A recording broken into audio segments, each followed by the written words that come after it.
네, 오늘 함께 읽을 말씀을 통해서 열심과 진심과 뚝심이라는 제목으로 함께 말씀 생각해 보려고 합니다. 이스라엘 백성들이 역사 가운데 바벨론 포로 70년의 시간들을 지났지요. 그리고 이제 하나님께서 정한 때가 되니까 이스라엘로 돌아오게 하십니다. 바벨론 포로가 귀환할 때 1차 포로 귀환에서는 스룹바벨이라는 사람이 인도자가 되어서 이제 돌아왔고, 2차 포로 귀환에서는 에스라라는 사람이 인도자가 되어서 돌아오게 되고, 3차 포로 귀환 때는 오늘 읽은 느헤미야라는 사람이 인도자가 되어서 이제 바벨론에서 포로들이 돌아오게 됩니다. 그런데 느헤미야서를 읽으면 이제 아닥사스다 왕이라는 사람이 나오는데, 그 사람은 바벨론의 왕이 아니라 바사, 페르시아의 왕이에요. 그러니까 이 70년의 기간 동안 바벨론에 멸망했지만 바벨론도 페르시아에 멸망한 거예요. 그래서 나라가 바뀌고 이제 정권이 바뀌고, 그러면서 페르시아는 이스라엘을 돌려보내는데 그게 하나님의 손길과 역사였던 거죠. 느헤미야는요, 이스라엘의 회복의 책입니다. 그리고 부흥의 책입니다. 그들이 어떻게 돌아와서 회복하는가, 또 그들이 어떻게 영적인 부흥을 다시 한번 소망하는가, 이것들이 기록되어 있습니다.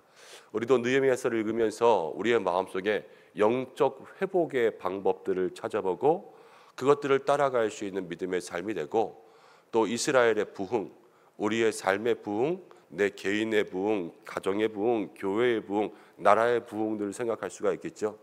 우리가 무엇을 기도해야 될까, 그것들을 마음속에 새길 수 있는 여러분들 되시기를 바랍니다. 그런데 느헤미야서에서 이 회복과 부흥에 있어서 가장 중요한 역할을 하는 사람이 누구냐면 느헤미야지요. 이 느헤미야가 가지고 있는 리더십이라는 것 때문에 이제 이스라엘이 하나님께서 역사하시는 그 은혜를 많이 받게 됩니다. 자, 느헤미야의 리더십은 어디에서 나왔을까? 그거부터 생각해 보면, 먼저는요, 느헤미야가 멀리 있었지만 예루살렘 성이 회파되었다, 이 성벽이 다 무너졌다 그랬을 때 그것을 듣고 마음 아파했습니다. 여러분, 교회에 큰 일이 있다고 해보겠습니다. 아주 큰 일. 그런데 그 큰 일들을 감당하려면 아무래도 큰 힘이 있어야 되겠죠. 이 큰 일을 감당할 때 교회에 아주 지혜롭고 똑똑한 사람이 있었습니다. 그리고 한 사람은 교회에 아주 물질적으로 풍족한 사람이 있었습니다. 똑똑한 사람과 물질이 풍족한 사람과 교회의 큰 일은 누가 할까요? 교회를 사랑하는 사람이에요. 권사님과 집사님이 함께 걸어가고 있는데 교회 앞마당에 작은 휴지가 하나 떨어졌습니다. 그건 누가 주울까요? 교회를 사랑하는 사람이 줍는 거예요. 느헤미야가 그런 역사를 이룰 수 있었던 건 다른 것이 아니에요. 멀리 있지만 예루살렘을 사랑하는, 교회를 사랑하는 그러한 마음에서부터 하나님께서 그를 사용하신 거죠. 여러분, 이 시대에 하나님의 나라를 사모하는 사람들 되시길 바랍니다. 그럼 주님 나라를 위해서 사용하실 거예요. 그리고 영혼을 사랑하면요, 전도와 선교에 쓰실 거고요, 교회를 사랑하면 교회에 기둥되게 하실 거예요. 날마다 그런 마음을 가질 수 있는 여러분들 되시기를 바랍니다. 리더십에 대해서 이야기하면 할 말들이 많이 있지만 리더십의 가장 기본은요, 리더와 십이 합쳐진 거죠. 리더는 인도자라는 거고 십은 배라는 거예요. 그래서 늘 리더십을 얘기할 때 이 배에 탄 사람들 중에서 리더를 얘기합니다. 그러면 리더십, 이 리더가 없으면 배가 갈까요, 안 갈까요? 가기는 가요. 그런데 배가 산으로 갈 가망성이 많죠. 좋은 리더가 있을수록 배는 올바른 방향으로 가게 돼요. 그렇죠? 그래서 그 리더의 역할이 바른 길, 옳은 길, 또 가야 될 목적지를 가장 안전하고 은혜롭게 갈 수 있는 그 길을 알려줄 수 있는 사람이란 말이에요. 근데 느헤미야는 교회를 사랑하고 그러한 역할을 할 수 있는 리더였기 때문에 모든 이스라엘 백성들이 느헤미야를 통해서 회복을 얻었습니다. 우리도 여기에 계시는 많은 분들이 각자의 삶 가운데 크고 작은 리더십들을 가지고 계실 거예요.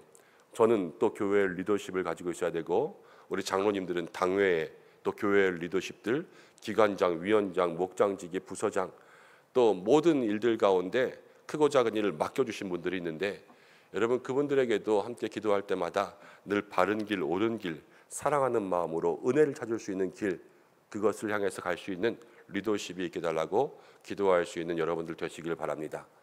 근데 우리가 어떤 리더십을 가져야 될까? 오늘 느헤미야는 세 가지를 보여주는데요. 우리가 그거 따라가 보려고 합니다. 자, 11절 말씀 가운데 보니까 이제 내가 예루살렘에 머무른 지 사흘 되었습니다. 바사의 왕의 명령을 받고 이제 다시 돌아왔습니다. 돌아와서 여기에서 짐 풀고 생각하면서 사흘 만에 느헤미야는 모든 것을 다 돌아보기로 먼저 결정합니다. 그래서 예루살렘을 쭉 돌아보는데 한밤중에 일어나서 아무도 없을 때 조용하게 돌아봅니다. 그래서 12절 마지막에 밤에 나갔는데 내가 탄 짐승 외에는 다른 짐승이 없더라. 다 자고 있을 때 쭉 돌아본 거예요. 13절 말씀 가운데 골짜기 문으로 나갔습니다. 예루살렘 성 그러면요 꼭 남한산 성 같아요. 그냥 이렇게 성으로 돼 있어서 그 성들마다 다 문이 있잖아요. 지나가는 문들. 근데 그 문 하나하나에 이름이 있습니다. 그 밤에 골짜기 문으로 나가서 용정으로 분문으로 이렇게 다 돌아봤습니다. 근데 성벽이 다 무너졌고요. 성문은 다 불타 있었습니다. 그게 안타까운 모습이었어요. 그런데 느헤미야는 아주 세심한 부분들까지 다 봤습니다. 골짜기 문 봤고요. 용정으로 나가서 분문 봤습니다. 옛날 사람들은 여러분 쓰레기 어디다 버렸을까요? 우리처럼 지금 플라스틱 쓰레기 그렇게 심각하게 많이 나오지는 않았을 것 같아요. 그렇지만 그 당시에도 집이 있고 또 농기계들이 있고 또 무슨 가구들이 있고 그러니까 다 못 쓰게 되면 버려야 될 거 아니에요. 또 소, 양, 똥 싸고 뭐 오줌 싸고 그러면 다 그냥 마당에다가 놔두고 살았겠어요. 그거 치워서 다 버린단 말이에요. 그거를 버리는 데가 어디냐면은 분문이에요. 분문. 분뇨 그럴 때 쓰는 분자가 분문에 쓰입니다. 여긴 쓰레기장이에요. 옛날에. 근데 느헤미야가 이제 모든 곳을 다 둘러보면서 지저분한 데까지도 다 찾아보는 거예요. 그리고 14절 말씀 가운데 보면 샘문 왕의 못 거기서는 탄 짐승이 지나갈 곳이 없어요. 아주 험하게 무너져서 여기 정말로 길도 없는 곳까지도 느헤미야는 다 돌아보았습니다. 아주 자세히 살펴보는 거예요. 자세히. 그래서 자세히 살펴보면서 이제 모든 것들을 말하지 않고 마음속에서 간직하고 있었어요. 누구에게도 알리지 아니하고 그러고 있었지요. 아주 자세히 살펴보면서 느헤미야는 뭐가 있었냐면요. 신중하면서 일했다라는 거예요. 리더들에게는 여러분 이런 마음이 있어야 됩니다. 모든 일들을 자세히 미루어 살필 수 있어야 돼요. 특별히 누군가의 이야기를 듣고 결정하는 사람들에게는 늘 사람들의 말을 들을 때요. 여러분 이쪽에 한쪽 문만 보고 판단하는 것이 아니라 늘 이쪽 문, 이쪽 문, 이쪽 문 모든 것들을 자세히 봐야 돼요. 그리고 자세히 보고 왔다고 바로 말하는 게 아니라 그것들을 속에서 잘 생각하고 묵상하고 신중하게 생각할 수 있어야 돼요. 그래야지만 거기에서 바른 길로 인도해 줄 수 있다는 거죠. 오늘 느헤미야의 삶을 통하여서 우리가 처음에 가져야 될 것은 이 느헤미야의 신중하고 자세히 미루어 보는 모습인데 그것을 저는 열심이라고 이야기하고 싶어요. 느헤미야가 열심히 리더로서 그냥 이 자리에 있어서 말만 하는 게 아니라 직접 가서 보고 거기를 살피고 자기 속으로 생각하고 묵상하고 누구에게도 이야기하지 않고 신중하게 있었던 그 열심이 느헤미야에게 있었고요. 한밤중에 일어나서 나가는 그러한 모습이 있었잖아요. 이것이 바로 느헤미야가 이스라엘의 회복 가운데 쓰임받게 된 그러한 믿음의 모습이었습니다. 그리고 말하지 않고 가만히 있다가 이제 17절 말씀 가운데 보면 그 후에 한참 있다가 이스라엘 백성들에게 이야기합니다. 한참보다는 이제 적당한 시간을 본 거죠. 그러면서 이스라엘 백성들을 마음속에 독려하는 거예요. 우리가 당한 공경을 너희도 보고 있다.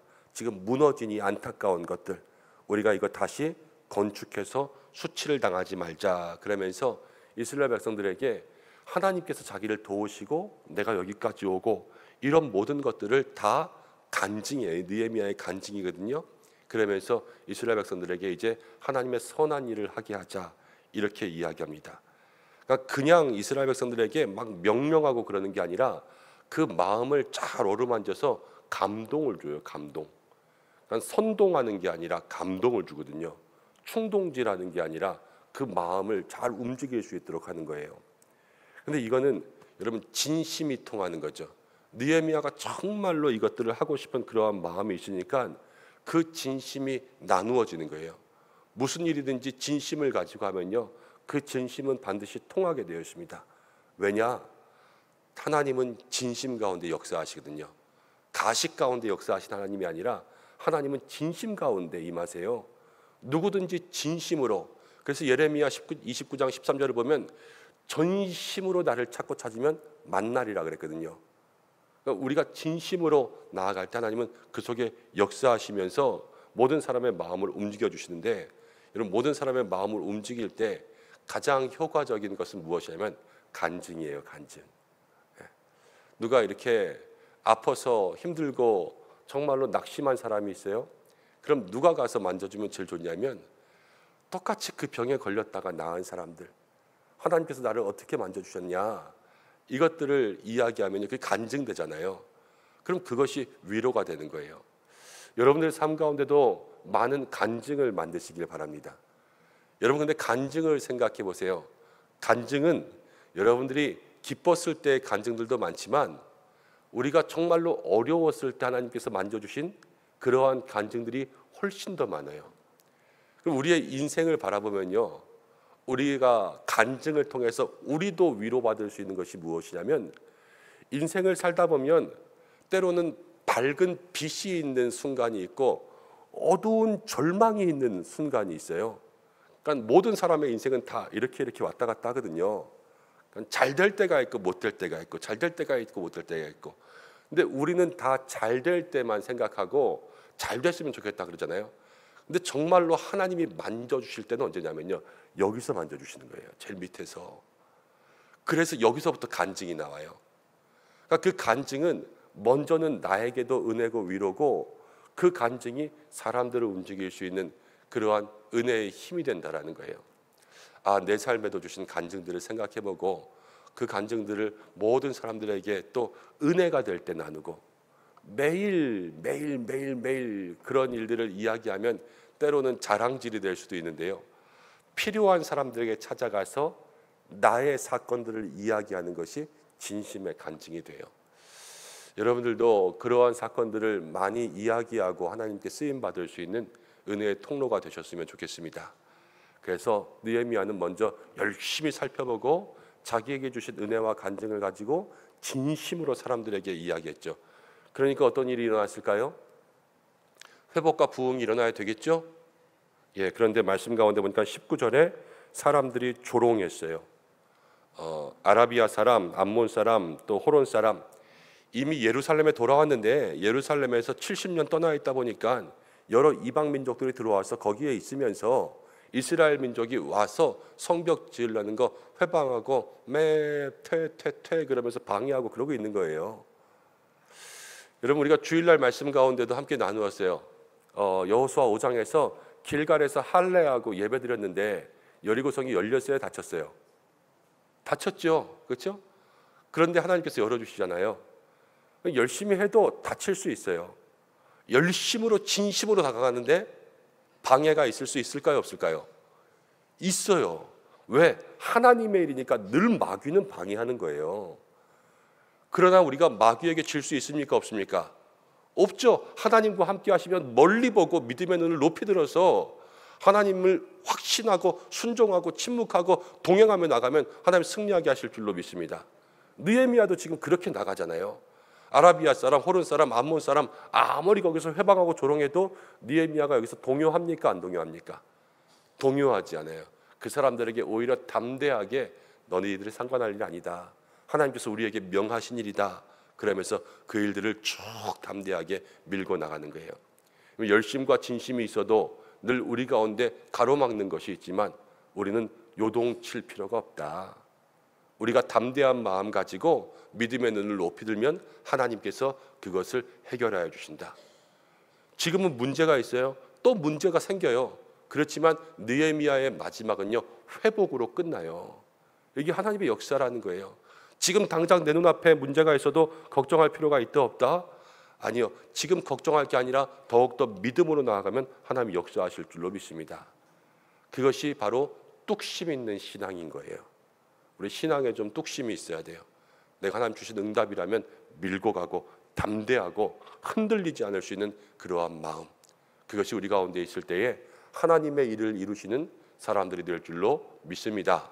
오늘 어떠한 일을 맡고 어떠한 기도의 제목이 있든지 간에 이 느헤미야가 보여준 열심의 모습과 또 모든 사람을 움직이는 진심의 마음들과 또 어려운 길 가운데 흔들리지 않는 뚝심의 마음들 가지고 승리할 수 있는 여러분들 되시기를 간절히 소망합니다. 기도하겠습니다. 하나님 아버지 감사합니다. 오늘 주님 앞에 나왔습니다. 느헤미야의 말씀을 통하여서 우리 가운데 회복과 부흥을 소망하게 하여 주시옵소서.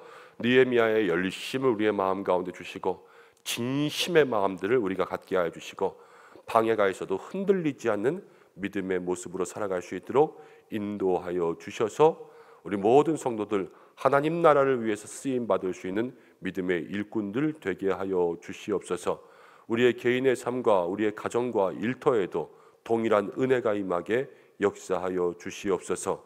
오늘도 기도하는 모든 것 주의 뜻 가운데 응답되고 이루는 역사 있게 하여 주시고 우리의 일터를 지켜주시고 건강과 모든 삶 가운데 은혜가 더하여 넘치게 하여 주시고 하나님 우리의 자녀들과 학업과 모든 그들의 앞길 가운데 동행하여 주시며 특별히 사랑하는 교회를 지켜주셔서 기도할 때마다 응답이 있는 교회, 모든 영혼들 주님 만나는 역사가 있는 교회가 되게 우리 은성교회의 회복과 부흥을 허락하여 주시옵소서.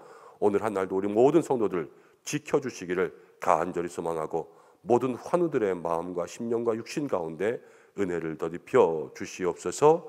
예수님의 이름으로 기도드립니다. 아멘.